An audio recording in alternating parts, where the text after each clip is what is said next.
Welcome to the Retrieving Catholicity podcast, where we think about life and ministry in light of the whole truth, the whole church, and why it matters for the whole world.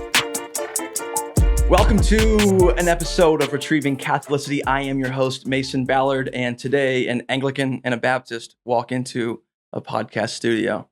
There has to be some other podcasts that have Anglicans and Baptists together, but none like this one. Correct, Eric? I believe that's accurate, yeah. I mean, and I guess it remains to be determined how different it will be. Well, our dozens and dozens of viewers and listeners will. Tens of followers. Yeah. Yep. This is Derek Roberts. He is the pastor of Hope Church, Hope Anglican in Charleston, West Virginia. Derek, how are you today, man? Doing great, man. How are you doing? I'm good. I'm pretty good. I mean, you're a Reds fan. So. Oh, yeah, I'm a Reds fan. You know, I think yesterday was like, I think Will Basham had the bread truck Monday term, where it's like, you wish you were doing anything other than being a pastor. Had one of those on Monday, but you know, good. If you don't have those occasionally, then you're not really in pastoral ministry. That's accurate. All right, Derek. Well, Derek and I are good friends, so anyone who knows me knows this is the least surprising guest we could have. If our dozens of listeners enjoy it, I'm sure he'll be back. Derek is one of those, so we'll be down a listener. Yeah, that's true. I'll probably listen to this one, though. Yeah, listen on all platforms and every window, every device, you know, do what you got to do. I'll share with my tens of followers. Yes, and then together we will have 30s and 20s of followers. Yeah, it'll be great. Well, on the first video, we actually had somebody comment, and I think I've made a vow before God not to read comments, just because I just want to put it out there and then kind of run, you know, and our team will let me know if there's an important one. But it's like, don't worry, like, he's Anglican, guys, about me. Like, the comment was like, he's Anglican. He is not. He is not. He said, he's Anglican. And then somebody commented, like, and our links to our church are like right there. They're like, well, he preaches at a Southern Baptist church, so what is the deal? So, Eric, tell us a little bit about yourself, man. How'd you end up in Charleston, West Virginia? Tell us a little about your family that you want to share first, and give us a little bio. Yeah, totally. So I moved here the first time. Yeah. Gosh, in the summer of 2011. So when I graduated high school. Yeah, it is when you graduated, because I think we went on a little mission trip together. We sure did, Cleveland, Ohio. Shortly after I moved to Charleston. Yeah. And so shortly after I met you, I met my dear wife. Yeah, you're welcome. I didn't meet her as my wife. I met her before she was my wife. Well, in our Western culture, we tend That's not to typically arrange. how that works. Yeah. And so, we had a whirlwind romance, got married, and then I moved to we moved together to Denver, Colorado. Helped you Denver. move. Yeah, you did. That's right. You drove with me. I drove with you and the dog. Dude, in the Kia Soul. Yeah. So you moved to Denver. Moved to Denver for seminary. So I went to Denver Seminary out there and really had a deeply theological reason for going there. And that was because I thought the Rocky Mountains were beautiful and that the faith statement was reasonable enough. And so, took the plunge and went out there. At this point in my life, had attended fundamentalist Baptist churches and non-denominational evangelical churches only. Yeah. And I think through that season, kind of as it progressed, I was serving as a youth pastor at an evangelical church. As that season progressed, really became more and more convinced that was not where I fit in the grand scheme of the church. And so I thought maybe I was a Presbyterian. One would. Yeah, exactly. I mean, it's really all I knew of in terms of things that were, I knew I probably wasn't Roman Catholic. Yeah. And thought maybe Presbyterian was where we would fit. Yeah. And so we went to Colorado and decided to take that opportunity to investigate the church landscape a little bit. And we went to several Presbyterian churches of a certain conservative Presbyterian denomination. Mm-hmm. And found churches that were kind of too formal, suits and piano hymns, and didn't really fit us. And we found churches that were really pretty much just evangelical churches. Mm-hmm. It looked just like the church I had moved from, but had longer sermons. And that wasn't really the rub I had.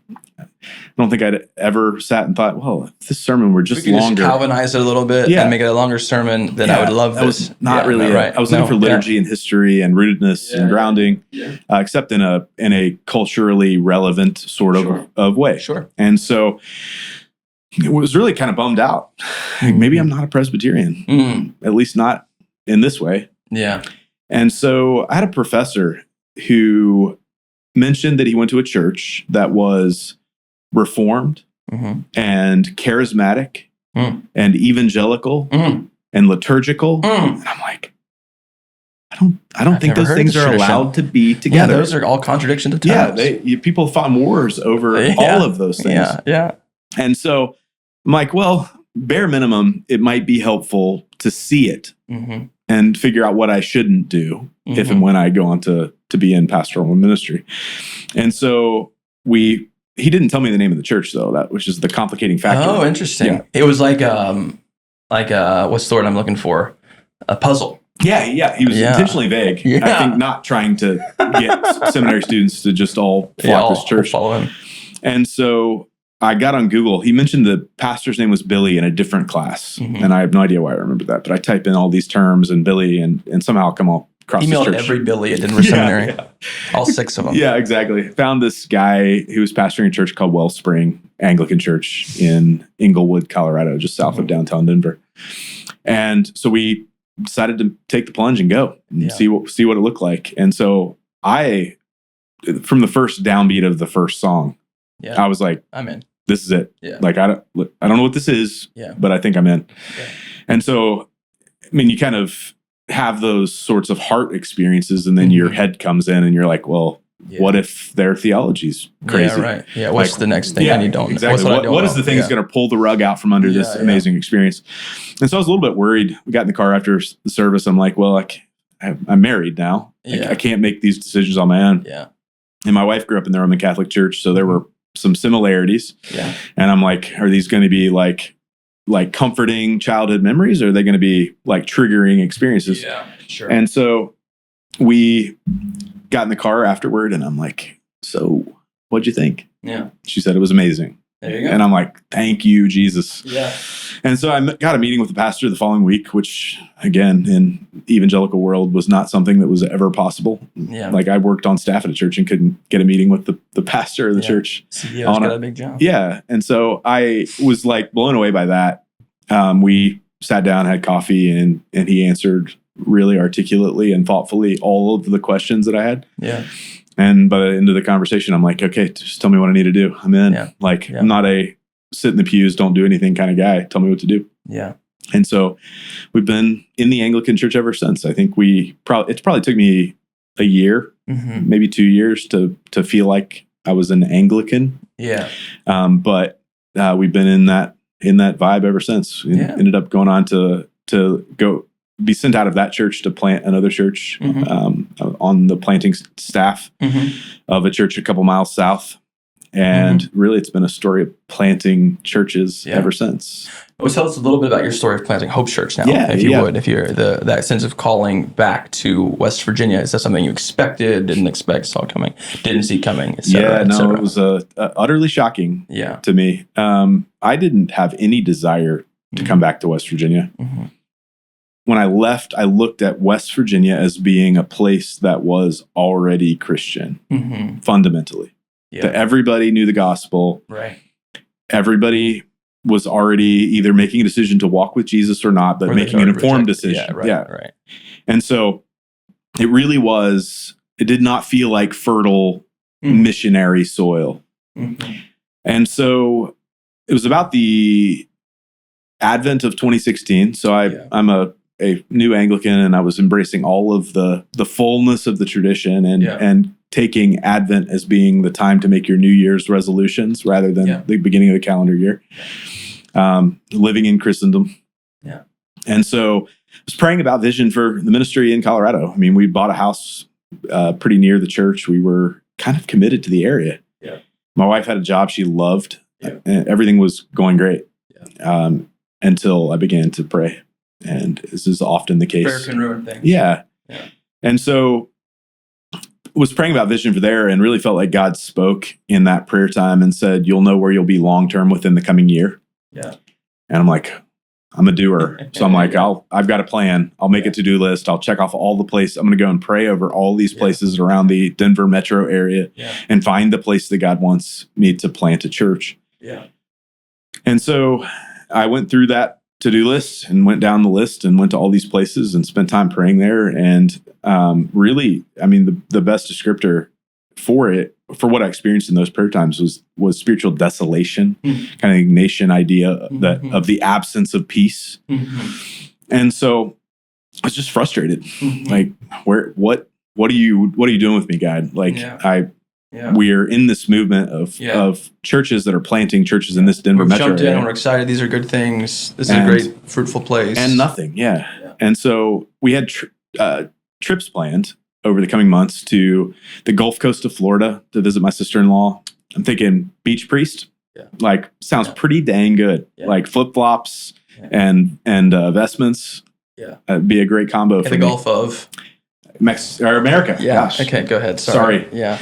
We'll edit that out. Edit that not out. really. Go. I almost misspoke. It took Google a while to get it too. I looked on there right after he made that announcement. It still said the Gulf of Mexico, but now I guess it does. I did verify it as the Gulf of America. Interesting.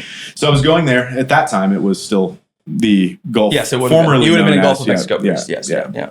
And so quite nice. Thinking that sounds great. Yeah. Like Florida. I mean, I could do that. Yeah. And then we had a trip to a wedding planned in Fort Worth, Texas. Yeah.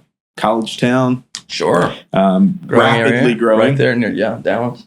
Long history of growing Anglican churches. And that seems like a pretty reasonable place to be. Significant money. Yeah. That doesn't hurt in ministry. And then we were coming to a wedding in Charleston. And so South Carolina? In West Virginia, the smaller, better Charleston, as I like to refer to it. Yeah. And so we came in a week early to visit with family, and I was like intentionally avoiding praying. Yeah. Because I'm like anywhere but Charleston, like literally anywhere in the world other than Charleston. And it would have been an easier answer. And so we made it to the wedding, and there was like 20 minutes between the pictures and the wedding. Yeah. And I'm like, this is it. This is my moment. I can't miss this opportunity to pray. Yeah. And so I walked outside and spent a little bit of time praying, and the Lord gave me something He's never given me in prayer anytime before that or since, but He gave me visions. Yeah. And so the first was just faces of people that we knew in the city that had taken steps with God during that time we'd been away, and really felt like through that God was moving in the city, and it didn't have anything to do with us. The second was faces of people that we knew that had either committed suicide or overdosed as a result of the opioid crisis. And I think it was 6 people from my wife's graduating class who had overdosed from like one of the best schools in the state of West Virginia. For context, she's not from a place you would associate with. No, not at all. And so and the third was just Jesus inviting us to be a part of it, like Himself saying, come and be a part of this thing that I'm doing here. And I was utterly wrecked, weeping in the street, trying to get it together to go to be a part of this wedding. Yeah. But in the bathroom following the wedding, I ran into this guy who I'd talked to 3 years prior and shared kind of our journey into the Anglican world. And I'm like, turn around after using the bathroom, and he's standing in front of me, and I'm thinking like, this is an odd place to have a conversation. Yeah. But he says, "Hey, Derek, I hope you haven't forgot that conversation we had 3 years ago. I'm definitely still interested in being a part of something like that." Wow. And I'm thinking, I just had this crazy prayer time talking to this guy. And in that conversation, I said, well, I think the earliest anything could happen would be like January 2018. Yeah. And this is January 2017. Yeah. Mind you, I'm not ordained in the Anglican tradition. I haven't finished seminary. Yeah. Like, there are a whole lot of impediments. Yeah, there's some moving pieces. Yeah. And even, so our structure says that you are ordained, everybody's ordained a deacon before they're ordained into the priesthood. And typically that period is a year. Yeah. And I had my diaconal ordination scheduled for March of that year. Yeah. But January 2018 is impossible in that timeline. Yeah. So these words just come out of my mouth in that bathroom. Yeah. And so I go back to Colorado. I sit for ordination exams, and it's like four days of 8-hour a day essay questions, which was draining and really amazing at the same time. Yeah. And I finished the first day and was kind of sitting in my pastor's office saying, like, "Hey, what do you think? What do you think about this answer? Did I answer that correctly?" Yeah. And he just sat forward in his chair and he said, "Hey, man, do you feel like you have any clarity on the future?" Yeah. Well, yes. I feel like maybe God is calling us back to Charleston. He said, I was so worried about having this conversation because when you got in the car, when I picked you up from the airport yesterday, I really felt like the Spirit spoke to me and said, get ready. They're getting ready to move back to West Virginia. Yeah. He was like, how do you talk to your employee and tell them, get out of here? God, I really feel like God's calling you 1,700 miles across the country. Yeah. He was like, that just felt like I was being kind of passive aggressive. And so he was like, if you think that's where you're aimed, I have a friend who's a bishop in that area who is a guy you should talk to. So I finished up the exams that week, and it took me till Wednesday the following week to send an email. And got an immediate response. Yeah. And again, I'm not used to important people responding to me quickly. Of course. And opened that email, and he said, you'll probably never believe this, but my wife and I were actually in West Virginia this past weekend praying for a church planter to reach out to us saying they wanted to plant a church in West Virginia. Yeah, and he said, so while normally I would ignore you or pass you off to someone else, you got my attention. Yeah. And we continued to have conversations over the coming months. I came out for some meetings with the diocese in February of that year. And we ended up selling our house and loading up the truck. And we were in Charleston by the middle of May of that year, and had some come and see services over the months in between. I was ordained a priest on January 20th of 2018. And we had our first Sunday, the final Sunday of January 2018. Yeah. So those prophetic words in that bathroom, which were completely unreasonable, actually worked. Yeah, man. Praise God. Yeah. What a wonderful story. You mind telling folks where your church met for a little while? We met in the warehouse at 4th and Florida in Charleston that was owned and operated by the Resurrection. Yeah, there you go. Church. Yeah, you had the evening shift. We had the morning shift. It was a sweet season. I really enjoyed that season. Yeah, it was, man. It was good for our people to put away chairs and roll up carpets. I think we forged relationships in that season that endured to today. Yeah. That's great, man. I like not having to do those things much more. Yeah, exactly. It's easy to look back on those things. And I didn't like doing them in the moment, but I do see the fruit of them. No, yeah. That is interesting. Like a lot of times church plants to get into a building and their identity just drastically shifts. And it's so many little habits and little things that help shape an identity and culture. And then when those things don't exist any longer, it's not always easy. No, that's for sure. Sometimes those transitions are difficult. Yeah, and we moved from renting from you guys to renting from another congregation. Yeah. And while we had a lot of unity in terms of vision and mission and strategy and alignment on a lot of those things, we did not have all of those things with the arrangement that we went into after that. And so there were seasons of having to figure out that relationship. Like what are the things in their sort of system that are immovable. Yeah. And kind of moving around those things. But we've actually forged an incredible relationship with them over the years since. And they actually deeded the building over to us in July this past year. Yeah, that's great. And they're continuing to meet and continue to thrive in the absence of having to worry about all the stuff that you now have to worry about. Exactly. Yeah. Yeah, but we have a lot more energy, youth, and people to worry about those things. Sure. So that's cool. Yeah, beneficial relationship for everybody. Changing the guard. Yeah. So on this particular podcast, I'm not going to try to convince any guests to become Baptist. I think one of the beautiful. I won't either. I won't try to convince anyone to become a Baptist. Yeah, or maybe no, but so in other words, when I ask Derek in a moment these questions about your favorite thing, I'm not looking for an avenue to attack or a place to say this is what I think is wrong. Now we might have an episode where we can say, hey, let's have a disagreements episode and let's pretend you are just a Christian who has saying convince me. Yeah. That might be a fun episode to do. But that's not today. So I'm curious, I'm interested in your favorite thing. So now you're deep in this Anglican tradition, ACNA.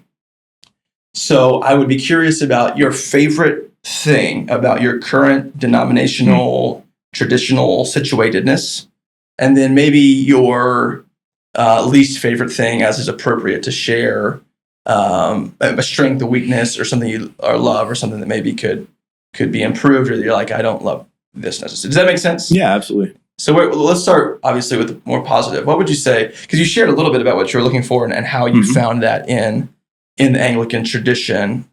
Do those things, are those sort of your favorite things still, or what would your favorite thing be about your current tradition? Yeah, I've been thinking about that a lot. It is difficult for me to find something that I don't love. Sure. I love historical rootedness, to be able to read the church fathers and see reflections of the way we do church today. I love the way we treat the sacraments as a literal meeting of God and humanity. And every time we gather, I love the way we incorporate children into worship as full members of the family of faith. I love that we have bishops, particularly as a clergy person who is a relatively young man. I love that I have an older brother in the faith, a father figure, in a formal situation that is designated by the church for me to go to say, hey, I'm having this issue.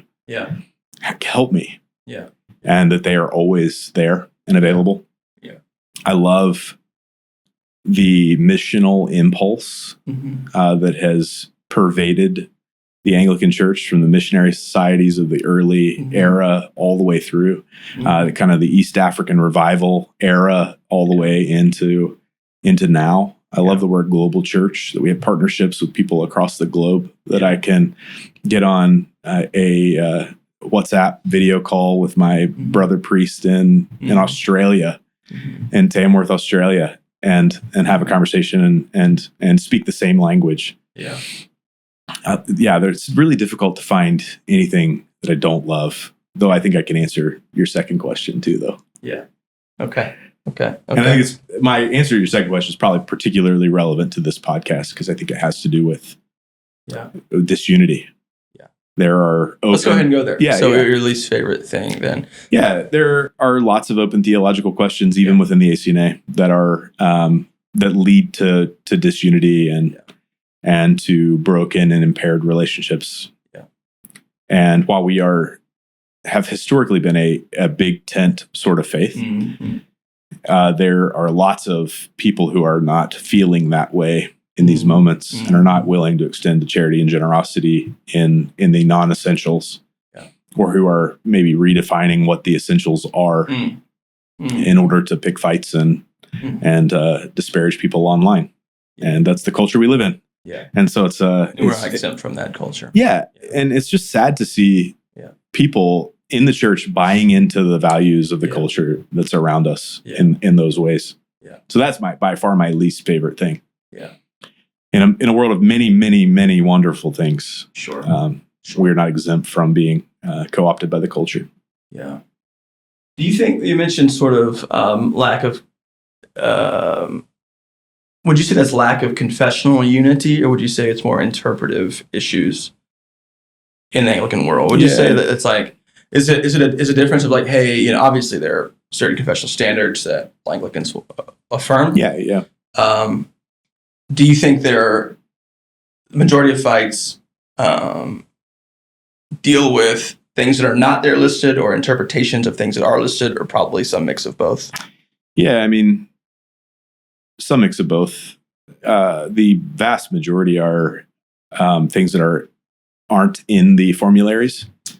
Aren't expressly listed in the ordinaries, that are things that have emerged as points of conversation since the formularies were written. And so I don't think they're not necessarily interpreting them. They're just interpreting the silence as meaning that things are allowable that are not expressly mentioned in the formularies, or weren't even thought to be expressly mentioned in the formularies. If I had to answer that question about Baptist identity, I would I think I'd have to be more specific and say being a Southern Baptist. Yeah. You know, so like for me, if I were to say what is something that I love and something that I don't really love, most of my being an evangelical and a Baptist, the largest sort of thing in those worlds would be the Southern Baptist Convention. And so I always talk about like being Baptistic is a matter of conviction, and then cooperating with the Southern Baptist Convention is an outflow of that theological conviction, right? And so my favorite thing about cooperating with the Southern Baptist Convention as a convention of Baptistic churches who are expressly evangelical is just the simple things like the Bible, you know? And again, that's not a unique Baptist thing. Just like the things you shared weren't necessarily unique Anglican. Some of them maybe, but not all of them. The simple recourse to the Bible is I'm becoming increasingly like content with that, even as I'm more interested in theology, right? And so appealing to the scriptures is huge, and letting people kind of be like, okay, that's it, right? And just the simplicity of gospel mission and the urgency of gospel mission. There are people who are living, dying, and going to hell who have never heard the name of Jesus, and keeping that reality ever in view, you know? I think those are some of my favorite things, which is cooperating for the sake of God's mission to the nations. Yeah. My least favorite things. No, there's a few. Like the first is the Southern Baptist obsession with size. Yeah. I often say this: the sins of the SBC are the sins of the SEC. Yeah. It just means more. Mm-hmm. You know, we act like we are the ones who really care about gospel mission. The sun never sets on Southern Baptist missionaries. I'm just so grieved at times by like we want bigger, flashier, stronger, a lot. And so I think that we want our events to be bigger. We want everything to be big. We want to be the biggest Protestant denomination in America, because what God's doing here is it's like we are, you know, moving all of America in one particular way. The sense of pride is the number one thing that I don't like. Regionality is associated with that to a point. That's a particular challenge. And the thing I would say that is just with you, I mean, at times we could be an exporter of controversies. Yeah. People can know like, oh, what's going on in the SBC based on what they see online. And then you got the people who push back against those people by saying they're not really, like, that's not the real SBC. And it's like, well, the reality is it is part of the real SBC. Yeah. You know, I would love to just say all the internet people who are angry, that's not us, but it is a part of who we are.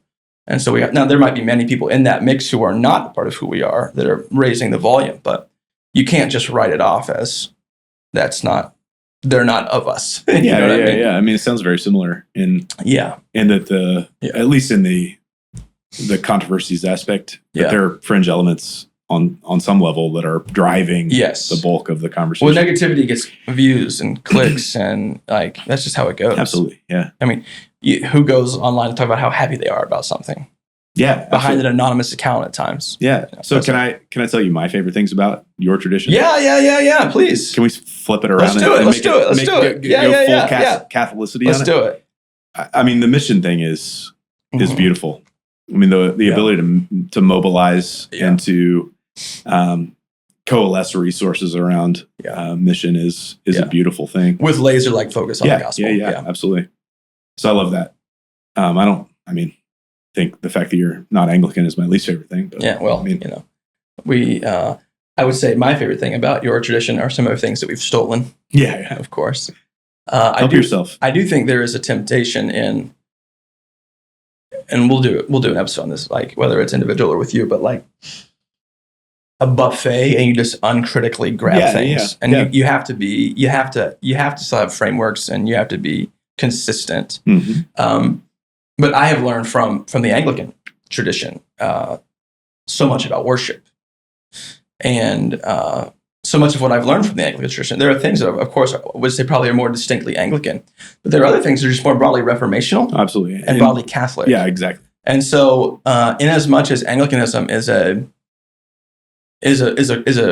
stream of Catholic and reformational theology, then I think Baptists can sort of understand themselves in a context with them, going back to the earliest Baptistic Congregationalists. And so obviously there's issues of the established church and like all these things that Baptists would disagree with. But there are instances where Anglican theologies of worship can be, I think, at least conversation partners with Baptists who are looking for biblical and historical rooted worship. And for someone like me, I would find in Anglican interlocutors something completely foreign to the worship wars that we would have grown up with. Exactly. Yeah. And so, like you either have like fundamentalism, Baptist church, or you have the other side of it, sort of just non-denom theological minimalism. And then a sort of theological maximalism that's not really theological maximalism. It's more preferential essentialism to make up a term. And so if that's like, are those my only options? You know what I mean? And so what I found in sort of Anglicanism is that's having the place I found it, right? But, wait, there's a whole nother conversation that's like more about Christian theology and church history. Yeah. And so that's one of the things I appreciate is how I personally benefited so much from thinking outside of the binaries, I guess. Yeah, in so many ways, the advent of the Anglican way of worshiping was a recovery movement. Yeah. Well, it wasn't an adventure in creating something new, but trying to recover what was old. So reading Augustine, reading the fathers, and trying to bring back a sense of vitality in the church that had been lost in the Middle Ages. Mm-hmm. And so it was recovered in different ways on continental Europe. But really, different people, different settings, different movements, but all that shared this sort of basic gospel instinct. Yeah, and it was a unique moment. I mean, that just in world history period. Yeah, exactly. That there was a way for the entire church to reform together. Yeah, and we could probably do a whole episode on that moment of time. Yeah, and all of the sort of sordid details of Henry and and Elizabeth and Mary. Yeah, but the reality of it being a national church that all was able to reform together made it such that there weren't competing churches for a long time. Right. There was just the Anglican Church that was Reformed Catholicism. Church. Yeah. Right. Yeah. Well, we'll stay on the Kumbaya train. What's something, and we've talked a little bit about this, but maybe you've learned from another tradition. Yeah. So we've talked about what you appreciate, maybe something you have learned, and we maybe have already talked about it, but if there's anything else that comes to mind, I guess. Yeah, man. I think. First of all, sorry to interrupt you. No worries. But I would say so much of your story. You recently became Anglican, so there would have been things you learned for 20 odd years of your life, right? So go ahead. Yeah. Now, I think this season of life has been one of just appreciation for everything that life has brought. Yeah. From the earliest days in the sort of fundamentalist Baptist church, the emphasis and the value on the simple reading of Scripture is something that I'm so grateful for. I know. And you probably would have mocked yourself for that 100%. 10 years ago. 100%. Yeah. But I think that is, such a beautiful reality. And surely I have, as I've learned and grown and read and delved deeper into the history of the church, have adjusted. There can be kind of how I would read those. Yeah. But that pure emphasis on the, what does the book say? Yeah. The Bible being our number one value. Yeah. Has been really incredibly helpful. I think, ironically, some of the church growth stuff is really good. Yeah. In terms of how you contextualize and how you interpret human behavior and the need for certain aspects of life that can be provided by the church, including relationships and helping people to get connected in deep relationships is, something that was recovered by the church growth movement. Yeah. And you can kind of look at that however you want to look at it. as being either a positive or a negative in the grand scheme of things. But there are things were covered in that were super helpful. Things I learned in the sort of modern megachurch movement that are just good.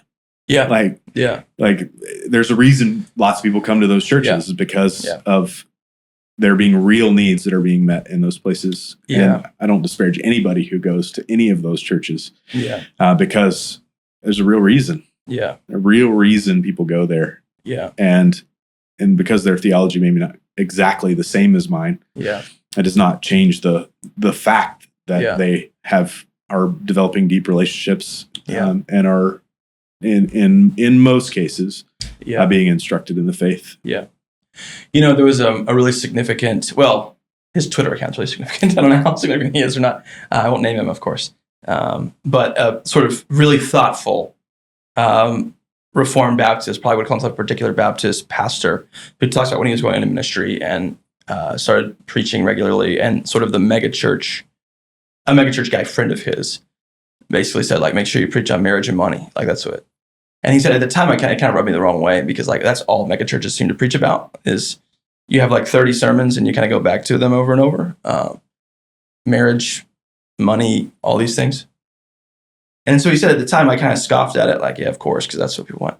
But then it's like, oh, wait, no, like, those are pressing issues that you have to, like I think he's like, I still affirm what I felt when he said that to me in the sense of, I'm not just going to do that, right? However, I am much more aware of, like, you need to pose new questions to people, but you really do need to answer the questions people are already asking. Absolutely. And those are like two of the biggest issues that somebody sort of looking for a church is going to be asking. And there are really wonderful answers. Rich, biblical, theological, satisfying. That lead to good lives. That idea that God, if he made me, knows how to live my life better than I do is a really compelling idea. If he is the creator, and I am a creature, then the creator knows what's best for his creature. He should know, right? And so if he's revealed that in his word, then seeking to align my life with his word is going to be a good thing. Going to be good for me. It'll lead me to pleasant places. Those green pastures by still waters. And we might talk about like contemporary pastoral challenges. One of the things I think is really challenging, though, just like going off that idea, is the proliferation of thoughtful Christians who overly nuance everything to the point where it's like, well, there is no vision of Christian marriage. Biblical marriage doesn't exist because look at these arranged marriages, look at these multiple spouses. Like if you want an overview of marriage in the Bible, it looks nothing like what Christian marriage is today. So we can't talk about biblical marriage, right? What would be some pushback you might have to that concept? Well, we have a vision of marriage that exists in the Bible pre-fall. I agree. So if there's anything in Scripture that is, the ideal is clear. It is that. It's like the institution that exists before. Worship and marriage exist pre-fall. And so there's, very, very much, I think, clarity in that regard. I mean, there maybe are other issues that need to be nuanced. But and you can, it's not arguing that you can copy and paste any marriage from the Bible and just throw it into the 21st century West and say, here's what a marriage looks like. No, because there are plenty of examples within the Bible that are not advocating for not prescriptive. Exactly. They're just describing. Exactly. And so, I mean, that's to pull from another tradition, Bishop Robert Barron, kind of prolific online Catholic theologian, has the Roman Catholic big C. I don't like the big C thing. So I didn't tell her. I thought about calling this the Little C podcast because I felt like every time I described it to people as like with a little C, I'm sick of saying that. So I just say because why can't we have the big C? Let's go. Why can't we take the big C? Take that, Bishop Barron. I mean, don't attack us, Roman Catholics. I know you're very online. But what he said is not everything the Bible says is what the Bible teaches. That's a good word. And those are perfect. And we examples. can say that with the little Baptist church says what the Bible says is true. 100%. Yeah, exactly. Those 100%. Are not contradictory things to say. No, but it does mean that we need to do the work. And you need to intelligently read. You need to do the work. and to read under the authority of the church. Yeah. I would say, going back to sort of the basics of the question, what I've learned from another tradition, it has been worship for me. Yeah. The number one thing is just a robust worship, because I think almost one of the things that I sort of came out of, like, I did like a Baptist bio of myself. So that's one of the reasons I didn't do my whole story, right? Is non-denominational spaces felt safe because they're felt Baptist, and there's a reason they felt Baptist, right? Because they are. They're essentially Baptist, right? More assumed Baptist principles, right? But not. And so I think that there's just a vast migration of people from those Baptist churches to those non-denominational churches, and their presuppositions followed them. And so as I kind of take the next step in that development and thinking, okay, well, what is worship? The answers were like, okay, traditional, contemporary. What do people like? What's going to reach people? And that was like the extent of it. When I began to realize, though, is there's something more going on here, and the church has thought about this deeply, for hundreds and hundreds and hundreds of years, and so and the Bible speaks of it. I mean, it's not just church history; it's the scriptures give prescriptions for worship, right? And so I'm not saying that the traditions I came up in were biblically void of true Christian worship. There was this richness of meaning that I could hold on to without leaving Baptistic convictions, if those are the convictions I held. And they are. So, well, there's been a whole lot of temptation historically to throw the baby out with the bathwater. Oh yeah, that's 100%. We overreact to things. Yeah. I mean, we history is a long course of overcorrections. Yeah. And so I think the difficulty in ministry today is not falling victim to the same overcorrections. It's like being an athletic director. You essentially fire Dana Holgerson, hire Neil Brown, and then hire Rich Rodriguez. It's full We're going circle. Bad guy, good guy, bad guy. But as long as bad guy wins, bad guy is good guy. Situational ethics for football coaches. Absolutely. And I'm all in, spot the ball, let's go. Yeah. I mean, as long as we don't take that same ethic into hiring pastors.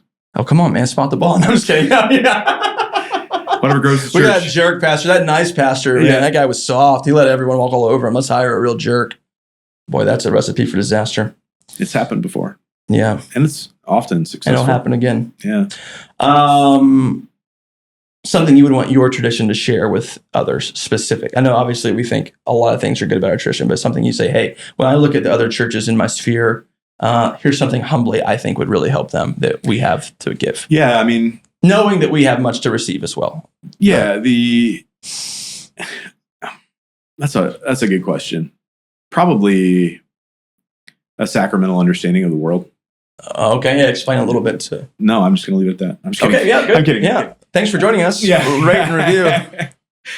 I think I've had these conversations with my mother, who remains in a Southern Baptist church. Yeah, proud of you, Mom.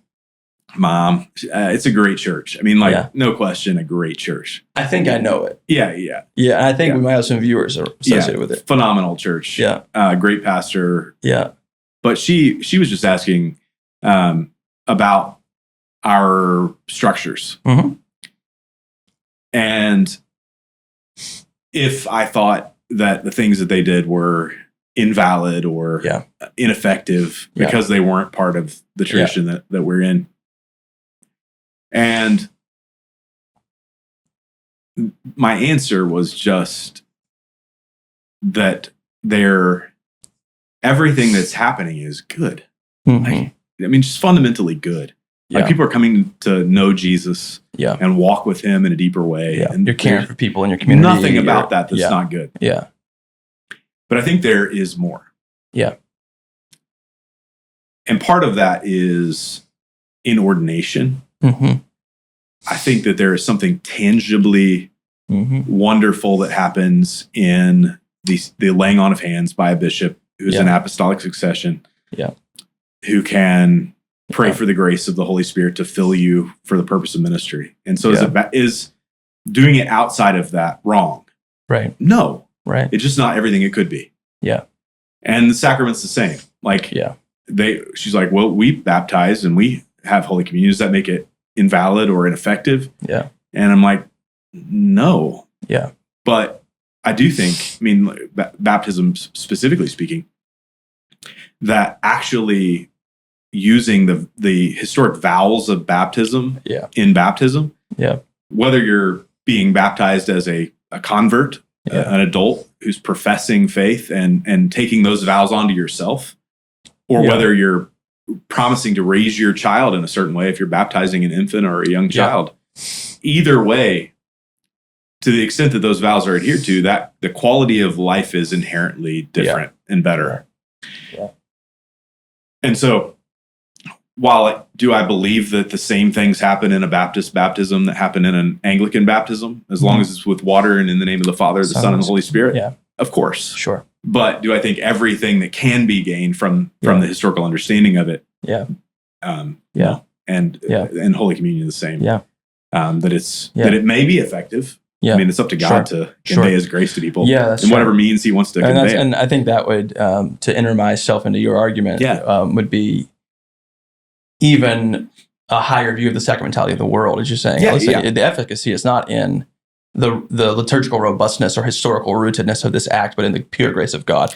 Absolutely. That is mediated through the sacrament. So perhaps we can gain a higher degree of confidence. And I don't even mean to imply those are but by saying hey, on these grounds, I can, on the very grounds that you would be arguing, you would say, that's why I think it's still robust, even aspirationally, if you're saying it might not be what it could be. That's what you would say. Exactly.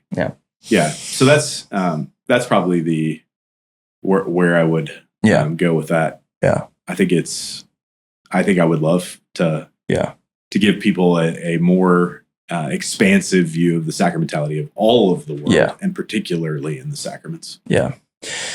But I stole all that from an Eastern Orthodox theologian. Yeah, Schmemann, Yeah, I think that's that idea that everything is sacramental. Yeah. Everything is an opportunity to convey God's grace. Yeah. Is a wonderful way of looking at the world and relationships and everything. Though I do love the particularity of the sacraments and being a guaranteed means of grace. Sure. Yeah, there part of my project in my dissertation, I studied Baptist views of sacramentalism, right? And so obviously now many Baptists would just say dead on arrival. We're not going to use the word, we're not going to think about it. There's some Baptists who have recast early Baptist stories in more sacramental ways and demonstrating that more sacramental language has been used in the past, and even where it hasn't, then more sacramental ideas exist. And so I think that is a space where, and so a lot of more evangelical conservative guys who are entrenched in Baptist spaces are very opposed to that language, of course, but it was because it sounds Roman Catholic. It sounds Roman Catholic. And so, and that in of itself, I think is insufficient reasons to deny it. 100%. And that conversation, what I just said is what prompted my entire project, is a throwaway line in a conversation with a professor during an on-campus intensive at Southeastern. One of the best professors I ever had. I asked him, why do you think that Baptists pretty much always say ordinance instead of sacrament now? And he said, I basically said, a textbook answer, a real answer, practical. He said, I think this just sounds Roman Catholic, so we're just not going to do it, But one of the arguments I make in the dissertation, and this is a little bit different than the sacramentality of the world, which we could talk about later, but if we don't want to say sacrament because it could be misunderstood as Roman Catholic, or it could grid onto a sacramental system that is incompatible with biblical teaching from a Baptist perspective. Well, if we're saying ordinance, because ordinance is simply not Catholic, but if ordinance becomes defined as not Catholic and has no positive biblical content, then using the term ordinance can also be unhelpful or confusing. So if you're using ordinance solely to say not sacramental without giving a lot of, and there's more positive theological content for ordinance than I thought, as one who is more open to using terms like sacrament, right? Yeah. But because to me, the term literally just meant not sacrament. There was a whole treasure trove of content. So if you're a Baptist watching who's anti the word sacrament, but you're engaging in sort of ecumenical dialogue and you wish I would just swing a little harder here, I'm not going to swing a little harder because he does Brazilian jiu-jitsu and things. And so true. I do a lot of message board reading and things like that. And so, dissertation writing. Dissertation writing. At least that one pays off a little bit, unlike the other things I do. Not pays off. Podcasts with dozens of viewers. Yeah, off. I mean, you are quite the point international celebrity. I don't even remember the point I was making. The point is just... no, I mean, can I riff off something you said? Yeah, please just riff, because I'm... Yeah, I'll let you... I'm not fighting him, because he'll beat me up. I was just going to say that, ordinance, I don't find anything inappropriate about that terminology. No. I mean, it just means it's commanded by Christ, in my understanding. Yeah. And so, yes, of course, it is ordered by Christ. And then you can get into commanded by Christ for because X. And so there's content that you can go to. No. So I'm not offended by that language. Yeah. I just don't think it's rich. Image. Yeah. Sure. Something I would like my own tradition to share with others is just a confidence in the biblical text. Yeah. Just like a confidence in the biblical text. And that works itself out in like ethical situations, obviously, but like preaching. I think good Baptist preaching there's bad Baptist preaching, trust me. But good Baptist preaching is expositional, but is not just talking through the verses. Yeah. It's expositional, it's gospel-centered, it's Christ-exalting, it's practical, it's theological. Good preaching, I think, is something that can be exported. I think it has been. I think so too. Yeah, I think so too. Yeah, for all I ragged on the Presbyterian preaching earlier. Yeah. Presbyterian preaching, Baptist preaching, expositional preaching in general has been something that has not always been a high value in our tradition in different circles and different times. Yeah. It certainly has. Yeah. But that was a recovered thing in the ACNA through the African connections, the Global South connections, who were deeply impacted by, largely the East African revival. Yeah. Yeah. Well, cool, man. Hey, thanks for coming on. Yeah, man. Thanks for having me. Yeah, of course. You're welcome back anytime, I think. Yeah, we'll see. Yeah, we'll see. Well, that's it. Thank you for joining us. I hope you have enjoyed hearing more about Pastor Derek, Father Derek, all of those Reverend Derek, Your Honor Derek, Vicar. This idea of vicar. Let's end with this. Yeah. I love it because it's English. Yeah. And we have all kinds of English things. I know, and that are nonsensical English things that we maintain because of the fact that we do those things. I don't know why. Don't lose them. Don't we're lose trying them. not to.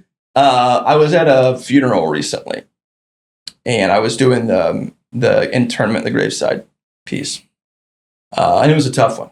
Somebody was younger, and I thought about the language of vicar and sort of being sort of present in the name of Christ to these people. And again, all Baptist caveats. I don't believe I am Christ's representative in that spot. In a sense, I do. In a sense, in a way that esteems me with Christ. I'm not saying that, or images uniquely even.